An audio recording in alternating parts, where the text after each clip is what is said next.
Advocates और police के बीच जो परस्पर जो संबंध होते हैं कभी कभी बहुत कटु होते हैं, और इस तरह के जो संबंध होते हैं वो निश्चित रूप से अदालतों में काम करते हुए रोजमर्रा की जिंदगी में एडवोकेट्स और पुलिस वाले महसूस करते हैं।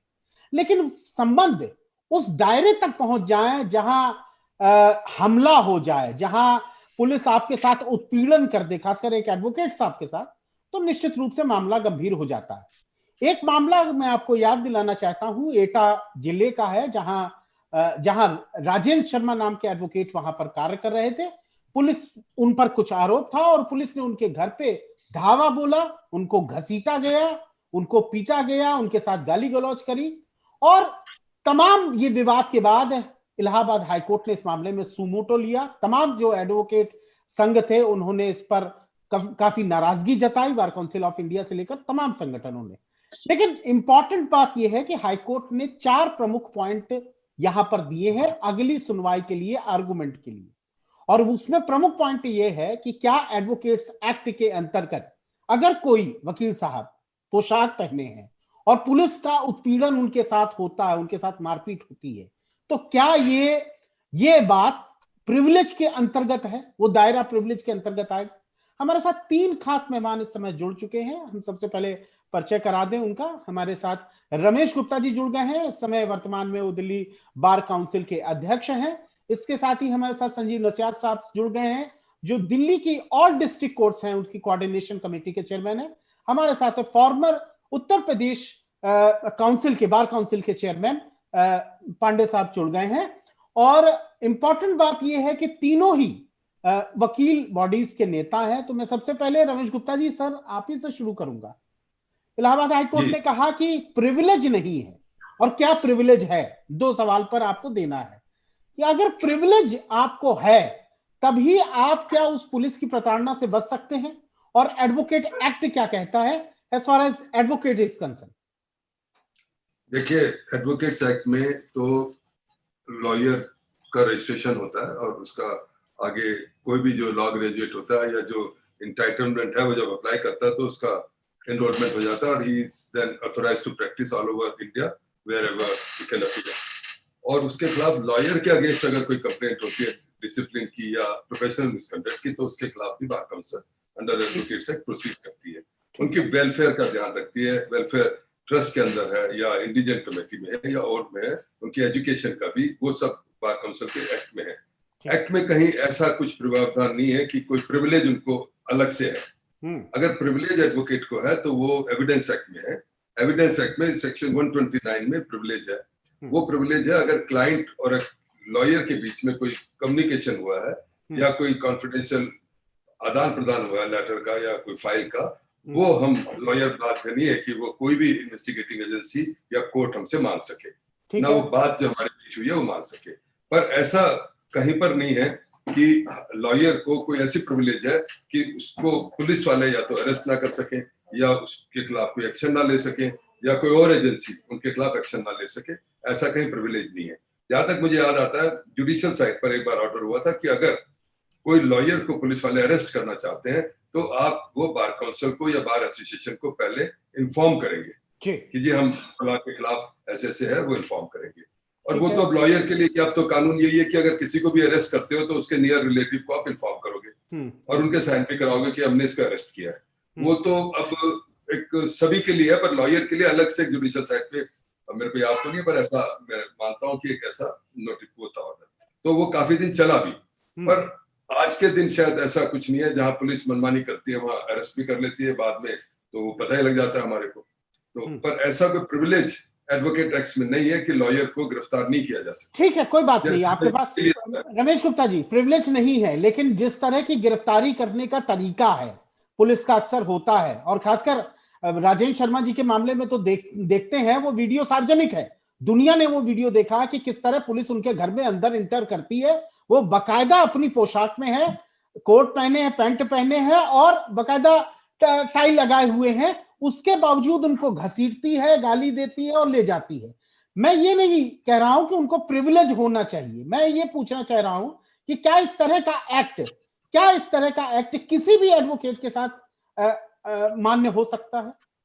नहीं, देखिए वो तो बिल्कुल ठीक बात है कि किसी भी तरीके से अगर एडवोकेट्स के साथ पुलिस ऑफिसर कोई ऐसी बदतमीजी करता, अगर वो किसी केस में वांटेड भी था, तो उसको वो गिरफ्तार कर सकता है, पड़ोसियों को बुला के कह सकता है मैंने गिरफ्तार करना है, उसका अरेस्ट भी वो बना सकता है। पर वो नहीं जा रहा तो उसके अरेस्ट वारंट ला सकता है। पर जबरदस्ती करना और जब वर्दी में हो तो उससे तो घिनौना कोई बात अपराध हो ही नहीं सकती। वो तो कोई पूरे हिंदुस्तान में अगर ऐसा कहीं होता है तो वो तो निंदनीय है, और उसके खिलाफ तो बार एसोसिएशन और बार काउंसिल सख्त से सख्त एक्शन लेंगे भी और लिया भी है हमेशा।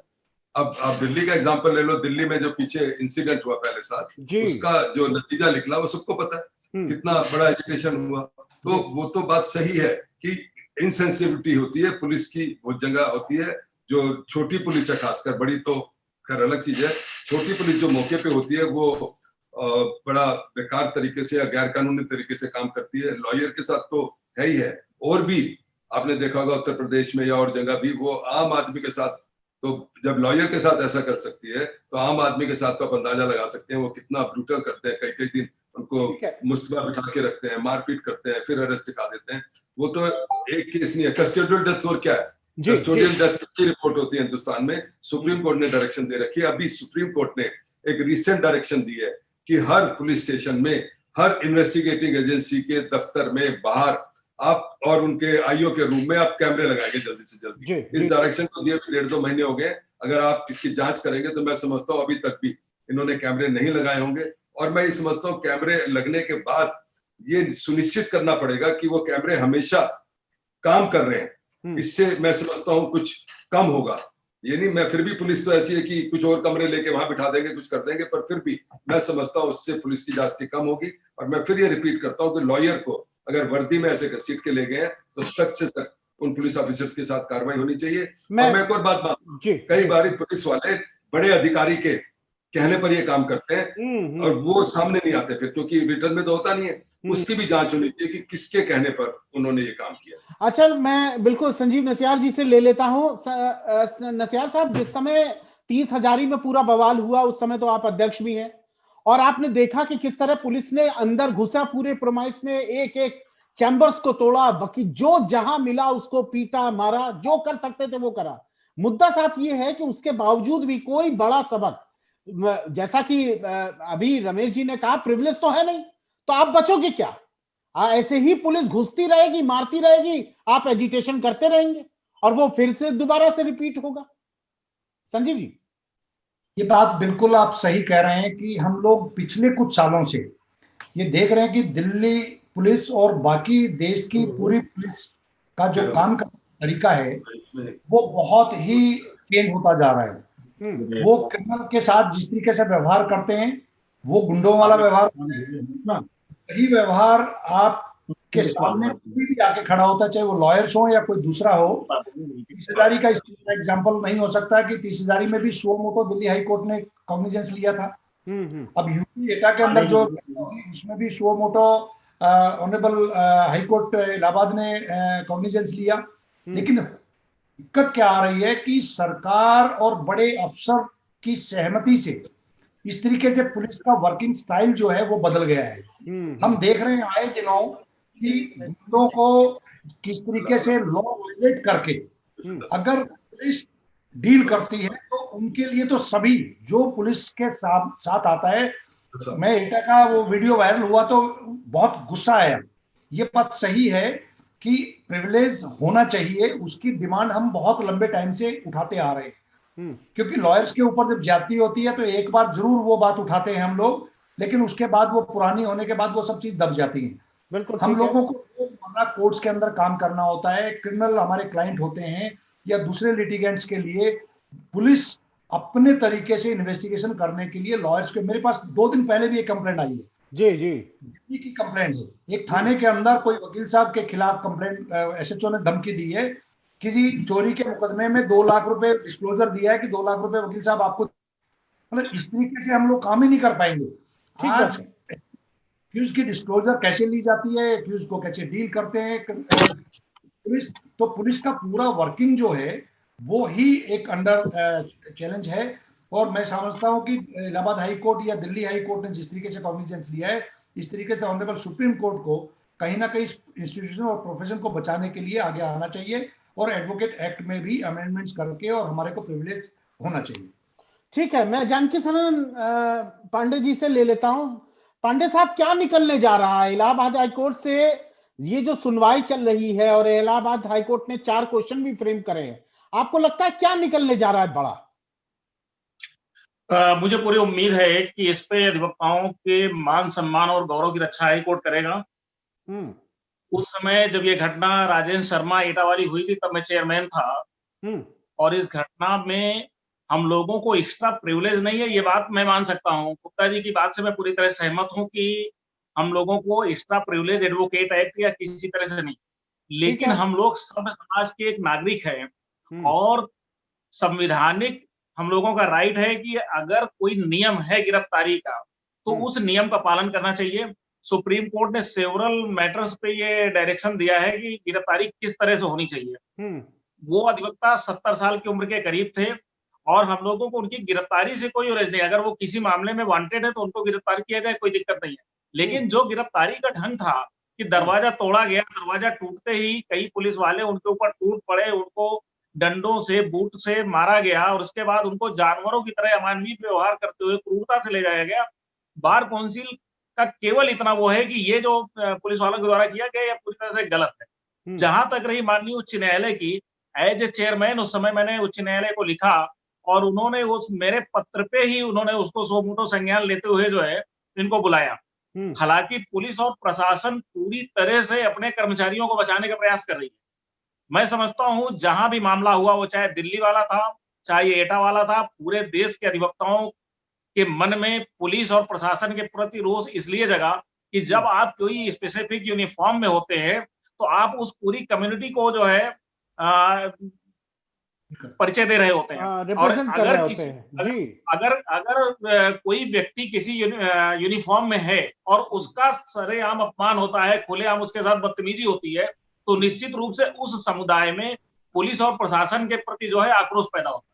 मुझे लगता है कि रमेश जी, आपने महमूद पातशाह का जो मैटर देखा, आप उस मैटर को बहुत क्लोजली आप देख रहे होंगे और आप उस मैटर से समझिए कि दिल्ली पुलिस की वो शाखा जो आतंकियों के लिए इस्तेमाल की जाती है, यानी कि स्पेशल सेल, उसको महमूद पातशाह के यहाँ भेजा गया। एक फोर्ज एफिडेविट के मामले में महमूद पातशाह के पूरे ऑफिस को खंगाल लिया गया, उसके पूरे कंप्यूटर को खंगाला गया, एक एक फाइल सर्च की गई है। ये किस तरह का आपको लगता है कि उसके पीछे केवल एक फोर्ज डॉक्यूमेंट का मामला था या उससे बढ़कर भी कुछ था? देखिए, जितना मेरे को जानकारी है जी, क्योंकि मिस्टर पराचा ने हमारे को डायरेक्टली कभी कुछ एप्लीकेशन देकर नहीं बताया कि क्या सच्चाई है, जो न्यूज़पेपर के माध्यम से पता लगा। ये जो पुलिस ने एक्ट किया है, ये कोई कोर्ट ने ऑथोराइज किया था उनको या सर्च वारंट दिए थे या उनको कहा था कि आप उनका घर या ऑफिस जो सर्च करिए।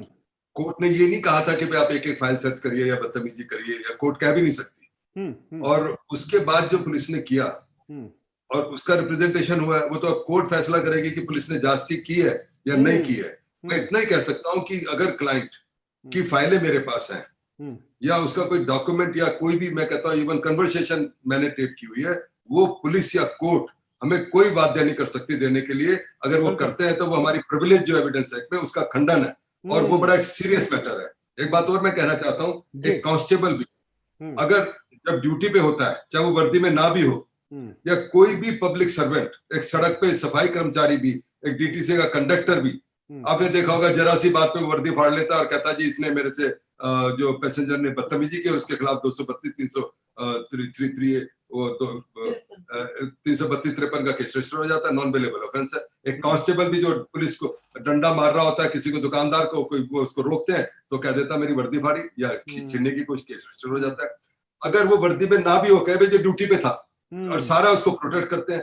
ट्रैफिक कांस्टेबल वाले जितनी बदतमीजी करते हैं, ट्रैफिक हमारे गाड़ियों को रोक के गालियां बकते हैं, अगर हम उसका विरोध करते हैं तो वो एकदम एफआईआर दर्ज करा देता है। तो मेरे को ये लगता है कि लॉयर भी, हम जो है लॉयर भी, कोर्ट ये कहते हैं, संविधान ये कहता है कि हम भी एक कोर्ट का हिस्सा है, we are officers of the court. अगर हम ऑफिसर ऑफ द कोर्ट हैं, अगर हम कोई ड्यूटी परफॉर्म कर रहे हैं तो हमारे को भी पब्लिक सर्वेंट मानना चाहिए। अगर हमारे साथ भी कोई बदतमीजी करता है तो 186, 332, 353 का केस रजिस्टर होना चाहिए। आपको याद होगा बार काउंसिल के हमारे 2 ऑफिस बियरर्स को अरेस्ट किया गया प्रिवेंशन ऑफ करप्शन एक्ट में, और हाई कोर्ट ने यह होल्ड किया कि they also discharge public function and therefore they are public servants. तो जब हाई कोर्ट ने अरेस्ट करके प्रिवेंशन ऑफ करप्शन कहा कि they are public servant being member bar council और व्हाटएवर, तो लॉयर भी जब ऑफिसर ऑफ द कोर्ट है, कॉन्स्टिट्यूशनल हमारी अपॉइंटमेंट है, अंडर एडवोकेट्स एक्ट है, तो हमारे साथ भी अगर कोई बदतमीजी करता है तो we should be treated as public servant on duty. तो और वो एफआईआर दर्ज होनी चाहिए, ठीक है, चाहे वो पुलिस वाले ने किया हो या कोर्ट ने किया हो या किसी ने भी किया हो। अब मुझे बताइए रमेश जी, मैं इसको थोड़ा सा आगे इस चर्चा को ले जाता हूं, तो फिर क्या आपको लगता है कि अब ये समय है जब एडवोकेट प्रोटेक्शन एक्ट की जरूरत है? देखिए बिल्कुल है, और आपको मैं बताऊं जैसे डॉक्टर्स हैं, बिल्कुल जो सरकारी डॉक्टर हैं उनको तो आईपीसी में ही है, इवन जो प्राइवेट डॉक्टर्स हैं उनके लिए भी सुप्रीम कोर्ट ने कहा कि इनको प्रोटेक्शन होनी चाहिए। हमने देखा रमेश जी, कोविड के दौरान जो हमले हुए बकायदा रासुकाएं लगाई गई आरोपियों पर। Therefore, लॉयर भी, अगर ऐसे तो हम काम ही नहीं कर सकेंगे। देखिए हमारे पास तो वही आता है ना जिसके खिलाफ केस होता है, हीनियस केस भी हो सकता है, मर्डर भी हो सकता है, डकैती भी हो सकता है, पर हमारा कानून ये है कि जब तक आप उसको दोषी करार नहीं देते, जब तक वो इनोसेंट है, और सजा के बाद भी उसका अपील का राइट है, जब तक फाइनल, मैं कहता हूं जब तक उसको फांसी नहीं हो जाती, अगर फांसी की सजा है, जब तक हम उसको डिफेंड कर सकते हैं, और लॉयर करते हैं बिल्कुल, और बदमाशों को भी करते हैं, शरीफ आदमी सभी को करते हैं। तो इसका मतलब क्या हुआ कि अगर हमारे पास कोई बदमाश आ जाता है, मर्डर करके आता है या कुछ भी करके आता है, हाँ ये दूसरी बात है, हमें उसके साथ पार्टिसिपेट नहीं करना क्राइम में, वो तो फिर तो हम एक्यूज्ड हो गए या कॉन्स्पिरेटर हो गए, बट एज ए लॉयर अगर हम उसको डिफेंड कर रहे हैं तो, और पुलिस वाले आकर हमारे साथ जास्ती करते हैं या फॉर दैट मैटर कोई भी एजेंसी आकर जास्ती करती है, तो मैं समझता हूँ लॉयर्स को बिल्कुल प्रोटेक्शन होनी चाहिए, बिकॉज जजेस को प्रोटेक्शन है। और आज कोई जज को गिरफ्तार नहीं कर सकते आपको बताना पड़ेगा, पहले रजिस्ट्रार जनरल को आपको इन्फॉर्म करना पड़ेगा, और वो अगर कोई उसने जजमेंट दिया है, गलत दिया है, सही दिया है, वो प्रोटेक्टेड है। तो लॉयर्स क्यों नहीं प्रोटेक्टेड हो? अगर लॉयर गलत करेगा जैसे पांडे साहब ने कहा, तो आप उसके खिलाफ एक्शन लोगे, वो एक अलग चीज है। ठीक है संजीव जी, क्या प्रारूप आप देखते हैं? मैं संजीव जी को ले लेता हूं, क्या प्रारूप देखना है उस एडवोकेट प्रोटेक्शन एक्ट का? हालांकि इलाहाबाद हाईकोर्ट ने यह कह के खारिज कर दिया कि हम विधायकों को नहीं कह सकते कि आप इस तरह का कानून बनाओ, यानी कि एक तरह से अगर एडवोकेट फ्रेटर्निटी ग्रुप्स संघ अगर दबाव डाले तो कहीं ना कहीं एक कानून पास हो सकता है। संजीव जी देखिए मैं बीच में बोल रहा हूँ, हाँ कोर्ट्स आजकल सिर्फ कानून नहीं बनाता, वो ये नहीं है कि लेजिस्लेशन ही कानून बनाता है, कोर्ट मेड लॉ भी है हिंदुस्तान के अंदर। जब से पीआईएल आई है, सुप्रीम कोर्ट, हाई कोर्टों ने भी कानून बनाए, बिल्कुल, तो हाई कोर्ट और सुप्रीम कोर्ट भी कानून बना सकते हैं कि एडवोकेट प्रोटेक्शन की जाए। जरूरी थोड़ी कि इसके लिए पूरा लेजिस्लेशन होना चाहिए, जुडिशियल डायरेक्शन हो सकती है। डीके बासु में सुप्रीम कोर्ट ने डायरेक्शन दी कि आप किसी को गिरफ्तार करोगे तो ये प्रोसीजर बनाओगे, और जब तक लेजिस्लेशन नहीं आएगा, जबकि डीके बासु की गाइडलाइन मानी जाएगी, तो ये भी तो लॉ है। सो देयरफॉर मैं ये समझता हूं कि जुडिशियल साइड पे अगर जजेस लॉयर्स को प्रोटेक्ट नहीं करेंगे, तो एक दिन ऐसा भी आएगा कि जजेस को भी कोई प्रोटेक्ट नहीं करेगा। जजेस को भी लॉयर ही प्रोटेक्ट करते हैं, अगर उसके साथ इनजस्टिस होती है तो लॉयर्स ही सबसे पहले सामने आते हैं, क्योंकि वो तो बोल नहीं सकते, बार एसोसिएशन सामने आती है। इसलिए राइट टाइम है कि जजेस अगर लेजिस्लेशन तो इसलिए नहीं करना चाहती कि वो तो एग्जीक्यूटिव का अंग है, पुलिस उन्हीं के थ्रू तो काम करती है वो, बिल्कुल, पर जजेस जो कहते हैं कि हम ऑफिसर्स ऑफ द कोर्ट हैं, लॉयर से जजेस बनते हैं, जज से वापस लॉयर बन जाते हैं, तो जजेस को मैं चाहता हूं ये राइट टाइम है कि सुप्रीम कोर्ट कोई ऐसा लेजिस्लेशन तो छोड़िए, ऐसा पास करे, डायरेक्शन दे कि लॉयर को पूरे हिंदुस्तान में जो एडवोकेट एक्ट में रजिस्टर्ड है उसको प्रोटेक्शन मिले, ताकि वो फेवरलेसली वो काम कर सके कोर्टों में। तो संजीव जी, क्या पीआईएल की जरूरत है? आप समझते हैं कि पीआईएल होनी चाहिए और कोर्ट को करना चाहिए? गुप्ता जी ने बिल्कुल उसी लाइन पे बोला जिस लाइन पे मैं बोलना चाह रहा था। ये बिल्कुल सही है कि हम लोग बहुत लंबे टाइम से एडवोकेट प्रोटेक्शन एक्ट की डिमांड हमारी है। सरकारों को भी इन्होंने बहुत सारे पत्र लिखे हैं, इवन कोऑर्डिनेशन कमेटी ने भी इस इश्यू को टेकअप किया था आज से कई साल पहले। हमारे को उम्मीद है सुप्रीम कोर्ट से, हाई कोर्ट से, क्योंकि हाई कोर्ट जजेस, सुप्रीम कोर्ट जजेस, और हम लोग रोजमर्रा कोर्ट्स के अंदर देखते हैं पुलिस किस तरीके की ज्यादती करती है, पुलिस किस तरीके के अपनी जो सीमा है उससे उसको लांघती है। तो हम लोगों को सरकार से तो उम्मीद है ही है, लेकिन ये तज ने जो कही है बिल्कुल सही है कि हमारे को सुप्रीम कोर्ट और हाई कोर्ट से डायरेक्शन अगर मिल जाए वो हमारे को मदद करें। तो इस इंस्टीट्यूशन को अगर इंडिपेंडेंस इसकी बचानी है तो स्वाभाविक तौर पे जिस तरीके से पुलिस का रोजमर्रा कंप्लेंट्स आने लग गई हैं, आपने देखा होगा छोटे छोटे इंसिडेंट्स तो बहुत अनरिपोर्टेड आते हैं, जहां हम लोग कभी भी क्लाइंट के लिए अगर पुलिस स्टेशन जाना पड़ता है या पुलिस कोर्ट के अंदर आती है, रोजमर्रा पुलिस की हिम्मत बढ़ती जा रही है। संजीव जी, ये तो बड़ी अजीब बात है। आप वो कह रहे हैं कि जब प्रिविलेज है नहीं तो हम तो किसी पे भी हाथ डाल लेंगे। जानकी शरण पांडे जी, इलाहाबाद हाईकोर्ट ने जब एडवोकेट्स प्रोटेक्शन एक्ट के उस पिटीशन को खारिज कर दिया, क्या आप मुझे बता सकते हैं उसके एक बड़े कारण क्या थे? बहुत बार होता है कि किसी मामले में जब हाई कोर्ट में पर्टिकुलर एडवोकेट रिप्रेजेंट करते हैं तो ये देखा जाता है कि बहुत बार वो सही बात कोर्ट को बता नहीं पाते, जिससे कोर्ट कंफ्यूज होकर के मामले को डिस्मिस करते हैं। बिल्कुल। मेरा मानना है कि यहाँ पे सवाल ये नहीं है कि एडवोकेट को एक्स्ट्रा प्रिविलेज है कि नहीं है। अगर हम एज ए नागरिक, एक सामान्य नागरिक के रूप में यहाँ पे हैं, तो तमाम सारी गाइडलाइंस ऐसी हैं कि अरेस्टिंग के टाइम में या किसी भी व्यक्ति को काम करते समय किस तरह के मानक अपनाने चाहिए। गुप्ता जी ने बिल्कुल सही कहा कि एडवोकेट को नहीं, किसी भी सामान्य व्यक्ति को भी अगर गिरफ्तार किया जाता है तो जो ऑनरेबल सुप्रीम कोर्ट की गाइडलाइंस है उनका प्रॉपर पालन होना चाहिए। पुलिस और वकील के जो झगड़े होते हैं उसमें केवल एक कारण है कि पुलिस और वकील में दोनों कानून जानते हैं। वकील को पता है कि आपके राइट्स क्या है, आपकी ड्यूटीज क्या है। पुलिस को ये नहीं पता होता कि वकील साहब के क्या राइट है। और जब हम लोग इसको लिखित मामले में आते हैं, जब पुलिस के खिलाफ कार्रवाई हम लोग लिखित मामलों में करते हैं, संघर्ष जो उस समय होता है उसमें भले हम लोग मारपीट में भले हम लोग पीछे रह जाते हैं, लेकिन जब हम कलम की लड़ाई लड़ते हैं तो निश्चित रूप से उन पुलिस वालों को हम लोग दंडित कराने में सक्षम होते हैं। तो इसलिए एडवोकेट प्रोटेक्शन एक्ट इसलिए भी लागू है क्योंकि हम लोग न्याय के सिपाही हैं। वो सिपाही है पुलिस के, वो कानून व्यवस्था स्थापित करते हैं, लेकिन हम न्याय के सिपाही हैं और हमारी जरूरत हर तबके को पड़ती है। वो चाहे गरीब हो चाहे अमीर हो, जब भी कहीं कोई प्रशासनिक स्तर पर या किसी स्तर पर सताया जाता है या उसको न्याय की जरूरत होती है तो हम काम आते हैं। ठीक है। पांडे साहब मुझे लगता है राजेंद्र साहब, पांडे साहब मुझे लगता है कि ये राजेंद्र शर्मा जी का जो एटा के वकील साहब का मैटर है जिस पर सुमोटो कॉग्निजेंस इलाहाबाद हाईकोर्ट ने लिया, मुझे लगता है एक बड़ी अपॉर्चुनिटी है अगर बेहतर तरीके से बात रखी जाए। तो जैसा कि खुद रमेश गुप्ता जी ने कहा कि कोई लेजिस्लेशन की सेपरेट जरूरत नहीं है, अगर हाईकोर्ट भी ऑर्डर कर देगा तो भी एक तरह से वो एक तरह का कानून हो जाएगा। रमेश जी थोड़ा सा बिल्कुल कहना सही है। क्या आपको लगता है कि ये, मैं रमेश जी से ले लेता हूं दो बात, क्या आपको लगता है ये एक बेहतर समय है जब हाईकोर्ट सुन ही रहा है और आप अपनी बातें बेहतर रख सकते हैं?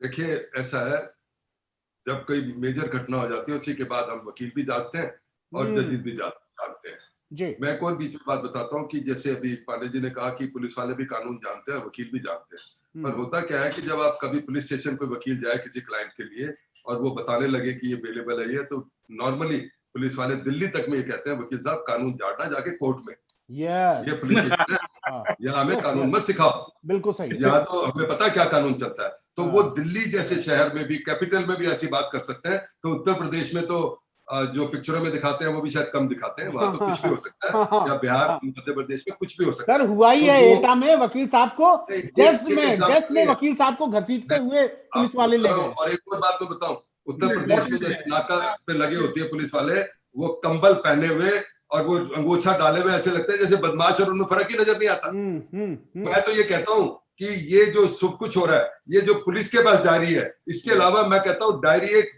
और भी एजेंसी के पास होनी चाहिए, कोर्टों में एक डायरी रखी होनी चाहिए बार एसोसिएशन के पास। अगर उसमें हम एंट्री करते हैं तो वो भी लीगल एंट्री मानी जानी चाहिए, तब पता लगेगा कौन सच है कौन झूठ है। अगर ये सोनम में कॉल को सच मानते हैं तो मैं कहता हूँ कि बार एसोसिएशन को भी एक ऐसे कॉल सेंटर दो, और अगर उसमें भी कोई कॉल आती है, उसमें एंट्री आती है, तो उसको भी लीगल मानना चाहिए, जब पता लगेगा आपको कौन सही है कौन गलत है। तो इसलिए हालत इस टाइम ऐसी है, आज के दिन जजिस के भी बहुत बच्चे प्रोफेशन में आ गए हैं, उनके रिश्तेदार बहन भाई, अब कभी उनके साथ कभी ऐसी घटना होगी तब कानून बनेगा। बिल्कुल ठीक है कि अगर हार्मोनी रखनी है, देखिए पुलिस और वकीलों का तो बिल्कुल साथ है क्योंकि उन्होंने कोर्टों में रहना है। अच्छा, हम पुलिस वालों को भी डिफेंड करते हैं, बिल्कुल एवरेज पुलिस वालों पे भी कस्टडी डेथ के केस होते हैं और बड़े केस होते हैं। अभी एक पता नहीं कौन से थाने में वो गांजे वाला केस हुआ, उसमें एसएचओ सब इंस्पेक्टर सारे सस्पेंड हो गए, उनका केस कर रहा हूं मैं, तो उनके भी तो केस करते हैं। तो पुलिस वालों को भी ये समझना चाहिए कि भैया तुम्हारे भी केस वकील ही करते हैं। अल्टीमेटली कोई भी तुम्हारे साथ अन्याय होता है, कुछ होता है तो वकील ही सामने आके खड़े होते हैं।